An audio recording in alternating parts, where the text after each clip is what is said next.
बच्चों, आज हम लोग biodiversity and it's conservation chapter में रेड लिस्ट या रेड डेटा बुक के बारे में पढ़ेंगे। ठीक, तो आपको सबसे पहले समझना है कि ये रेड लिस्ट या रेड डेटा बुक होता क्या है। IUCN का नाम आप लोगों ने सुना होगा। IUCN का नाम आपने सुना है, international union for conservation of nature and natural resources. ये एक संस्था है, ये एक गवर्निंग बॉडी है। क्या करती है ये IUCN? तो आपको बताया था कि ये स्पीसीज का पहचान करती है, प्रजातियों की पहचान करती है। अब इस IUCN नाम की संस्था ने क्या किया है कि इस पृथ्वी पर जो संकटापन्न प्रजातियां हैं, ऐसे बोलो कि जो थ्रेटेंड स्पीसीज हैं, ऐसी प्रजातियां या ऐसे स्पीसीज जिन पर कि इस धरती से विलुप्त हो जाने का खतरा, एक्सटिंक्ट हो जाने का खतरा बहुत ज्यादा है, उनका लिस्ट तैयार किया है।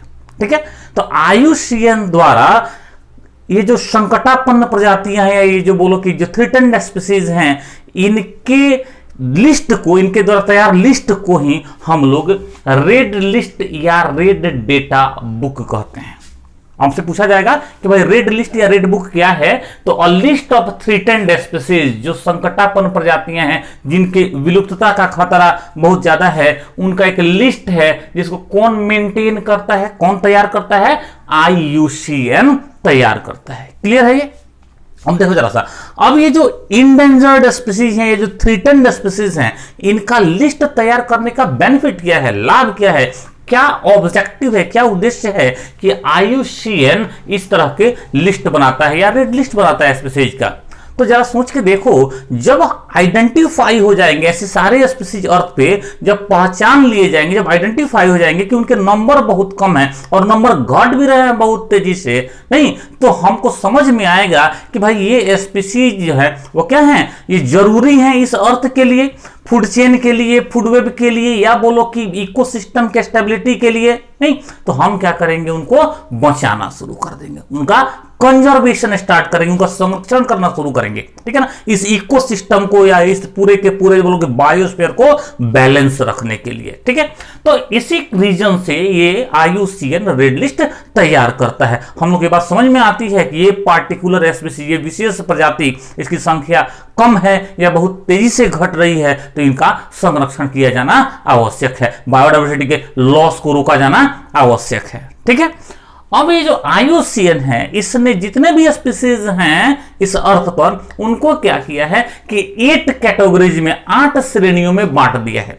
अब बताओ किस आधार पे बांटा होगा? तो उसका आधार तो एक ही है ना भाई, कि विलुप्तता का खतरा कितना है, एक्सटिंक्ट होने की संभावना कितनी है, नहीं इस धरती से विलुप्त हो जाने की, गायब हो जाने की संभावना कितनी है। इस आधार पर IUCN ने सारे स्पीसीज को 8 कैटेगरीज में डिवाइड कर दिया है, 8 श्रेणियों में बांट दिया है। ये जो 8 कैटेगरीज हैं, इनको थोड़ा आपको ध्यान में रखना है। ऐसे आपके एग्जाम में क्या करेगा, आपसे पूछेगा भाई रेड लिस्ट क्या है, एक ये क्वेश्चन हो गया। सेकंड क्वेश्चन पूछ सकता है रेड लिस्ट कौन तैयार करता है, तो IUCN तैयार करता है, नहीं, या फिर यहां पे ऊपर में जो 3-4 जो कैटेगरीज हैं, जो श्रेणियां हैं, उसके एग्जाम्पल से संभवतः आपसे क्वेश्चन पूछा जा सकता है। वो टफ क्वेश्चन नहीं आते हैं, आसान से क्वेश्चन जो आपके बुक में दिए हुए हैं वहां से क्वेश्चन आ सकते हैं। चलिए, तो ये जो 8 कैटेगरीज हैं, उनमें पहला फर्स्ट कैटेगरी लिखा गया है एक्सटिंक्ट स्पीसीज का। एक्सटिंक्ट का मतलब ही पता है आपको, विलुप्त हो जाना। एक्सटिंक्ट होना मतलब इस पृथ्वी से, इस अर्थ से हमेशा के लिए समाप्त हो जाना। तो ऐसी प्रजातियां जो इस पृथ्वी से, इस अर्थ से विलुप्त हो चुकी हैं, समाप्त हो चुकी हैं, उनको एक्सटिंक्ट स्पीसीज कहा जा रहा है या कहते हैं। नहीं, अब पॉपुलर एग्जांपल डायनासोर का नाम तो आप सुने हैं ना, नहीं डायनासोर क्या है, एक्सटिंक्ट स्पीसीज है। पहले से अर्थ पे था, अब क्या हो गया, वो विलुप्त हो गया है। तो विलुप्तता में दोनों ही रीजन होते हैं, एक तो नेचुरली भी कई सारे स्पीसीज विलुप्त होते रहते हैं, एक्सटिंक्ट होते रहते हैं, मैन मेड रीजन भी है, मनुष्य के विभिन्न एक्टिविटीज के, हार्मफुल एक्टिविटीज के कारण भी क्या होता है, तो प्रजातियां विलुप्त होती हैं। देखो जरा से यहाँ पे एग्जाम्पल में डोडो बर्ड, ये जो डोडो बर्ड है ये एक्सटिंक्ट स्पीसीज का एग्जाम्पल है, इसको आप एकदम याद रखिएगा। आइए ध्यान रखना है कि डोडो बर्ड शिकार के कारण से इस धरती से विलुप्त हो। सोचो डोडो बर्ड को मारने का एक होड़ सा मचा और लोगों ने मार के इस प्रजाति को ही धरती से क्या कर दिया, समाप्त कर दिया। हम इनको एक्सटिंक्ट स्पीसीज में पढ़ रहे हैं, तो डोडो बर्ड आपको याद रहना चाहिए। पैसेंजर पिजन, पिछले क्लास में भी इसका हम लोग चर्चा किए थे। जो पिजन होते हैं, कबूतर होते हैं, उन्हीं का एक बोलो कि टाइप था पैसेंजर पिजन, ये भी एक्सटिंक्ट हो गए। डायनासोर तो हम लोग जानते ही हैं, ठीक है। दूसरी जो कैटेगरी है इसमें हम लोग उसको बोलते हैं एक्सटिंक्ट इन वाइल्ड। कहता है कि मूल स्थान स्पीसीज जो हैं, जो प्रजातियां हैं एनिमल्स की या प्लांट्स की, तो उनका मूल निवास स्थान, उनका जो ओरिजिनल प्लेस होता है वो फॉरेस्ट होता है, नेचुरल हैबिटेट।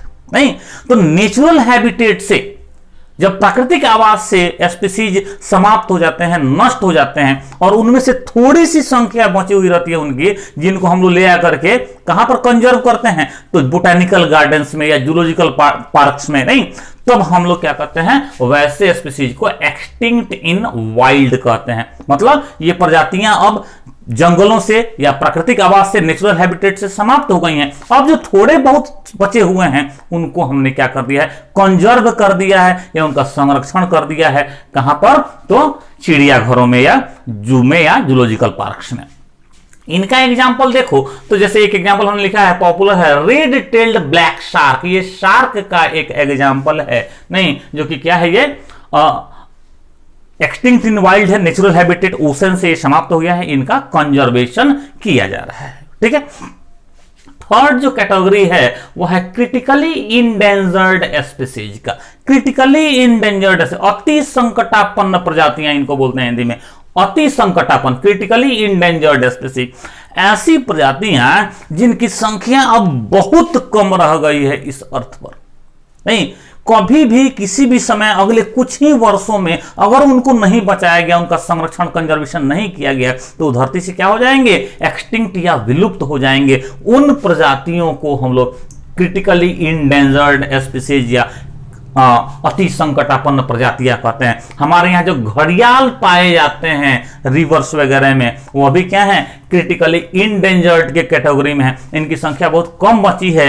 अब इनको अगर नहीं बचाया गया, संरक्षित नहीं किया गया, तो क्या हो जाएंगे, एक्सटिंक्ट हो जाएंगे या विलुप्त हो जाएंगे। वल्चर्स, गिद्ध जो होते हैं, इनका भी नंबर अब बहुत कम बचा है। एक्सटिंक्शन का बहुत ज्यादा खतरा इन पर है, नहीं विलुप्त होने का बहुत ज्यादा खतरा है। ऐसे ही ग्रेट इंडियन बस्टर्ड, ये क्या है, ये एक बर्ड है जिसका भी क्या है, एक्सटिंक्शन का खतरा बहुत अधिक है। तो ऐसे सारे स्पीसीज जिनके विलुप्तता का खतरा बहुत ज्यादा हो गया है, जिनकी संख्या बहुत कम बची है, उनको हम लोग कहां रखे हैं, क्रिटिकली इंडेंजर्ड स्पीसीज में। IUCN उनको कहां रखा है, क्रिटिकली इंडेंजर्ड स्पीसीज में या अति संकटापन्न प्रजातियों के श्रेणी में।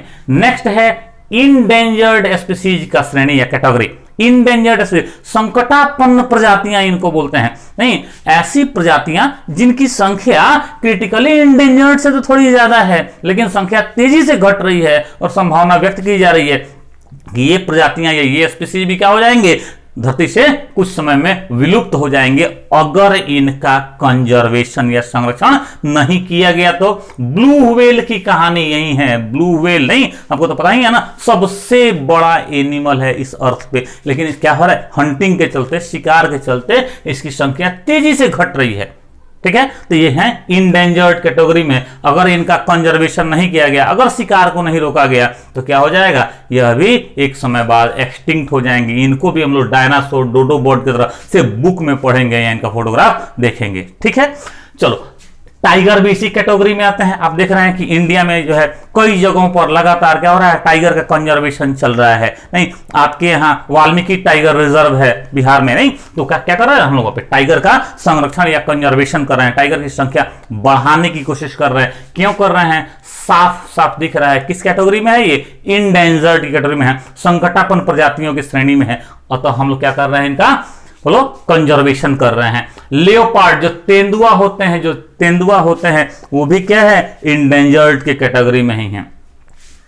चलो, नेक्स्ट कैटेगरी है वल्नरेबल, सुभेद्य प्रजातियां इनको बोलते हैं, वल्नरेबल स्पीसीज बोलते हैं।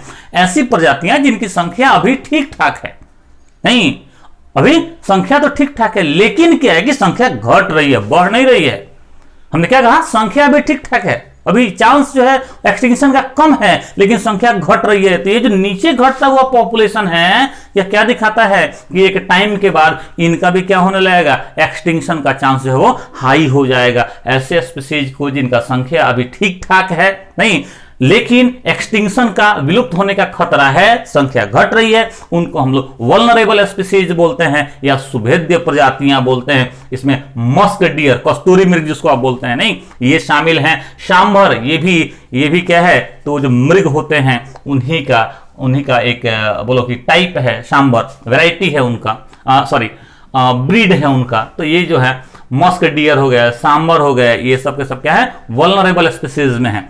और आगे की जो कैटेगरीज हैं जिसमें कि low risk species, data deficient और नॉट इवेल्युएटेड है, इनके बारे में थोड़ा थोड़ा हम लोग जान लेते हैं। लो रिस्क का मतलब है ऐसी प्रजातियां, ऐसे स्पीसीज जिन पर कि विलुप्तता का कोई खतरा ही नहीं है। ह्यूमन बींग्स, मनुष्य जो हम लोग हैं, अरे 7 बिलियन से ज्यादा हैं, 7 अरब से ज्यादा हैं इस धरती पर। नहीं एटम बम भी गिराओगे तो किसी एक दो देश में गिराओगे, बाकी के 7 बिलियन में से मान लो कि कुछ 1 करोड़ 2 करोड़ डिस्ट्रॉय भी हो गए तो भी क्या होगा, कोई बहुत फर्क नहीं पड़ने वाला है। तो मतलब विलुप्तता का चांस अभी बहुत कम है, नगण्य है, नेग्लिजिबल है। इंसेक्ट्स हैं, अब चींटियां हैं, एंट्स हैं, बताओ अब उनके एक्सटिंक्शन का चांस क्या है, बहुत कम है। इतना ज्यादा नंबर है, मॉस्किटोज हैं, इतना ज्यादा नंबर है, एक्सटिंक्शन का चांस बहुत कम है। उनको हम लोगों ने लो रिस्क कैटेगरी में रखा है। नेक्स्ट है डेटा डिफिशिएंट, डेटा पर्याप्त नहीं है, आंकड़े पर्याप्त नहीं है। अभी हमको स्पीसीज के बारे में कि उनका नंबर कितना है इस धरती पर, उन पर खतरा कितना है एक्सटिंक्शन का, ये हमको नहीं पता है। नहीं पता, हमने क्या लिख दिया, डेटा डेफिशिएंट। नॉट इवेल्युएटेड, ऐसे भी तो स्पीसीज हैं जिनके बारे में नॉलेज ही नहीं है, खोजे ही नहीं गए हैं, उनको रख दिया नॉट इवेल्युएटेड में। क्लियर हुआ ये? तो ये 8 कैटेगरीज हैं जो रेड लिस्ट में शामिल हैं। आप क्या करेंगे, कैटेगरी का नाम याद रखेंगे और कुछ एग्जाम्पल जो इंपॉर्टेंट है याद रखेंगे। एक बात और, एक वर्ड यूज करते हैं हम लोग थ्रीटेंड, देखो यहां लिखा है थ्रीटेंड स्पीसीज, नहीं तो किन स्पीसीज को हम लोग थ्रीटेंड स्पीसीज में रखेंगे, तो देखिएगा जरा सा, क्रिटिकली इंडेंजर्ड से लेकर के और वल्नरेबल, ये एकदम याद कर जाओ। क्रिटिकली इंडेंजर्ड स्पीसीज और वल्नरेबल स्पीसीज, इन तीनों कैटेगरीज को हम लोग एक साथ थ्रीटेंड स्पीसीज कह सकते हैं या कहते हैं। हम लिख देंगे यहां पे, इन तीनों को एक साथ क्या कहते हैं, थ्रीटेंड स्पीसीज।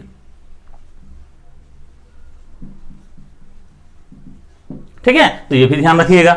चलिए, ये हम लोग का रेड लिस्ट कंप्लीट हो गया है, आप याद रखेंगे। हम लोग आगे कंजर्वेशन करेंगे। Thank you, good luck, run fast for better life.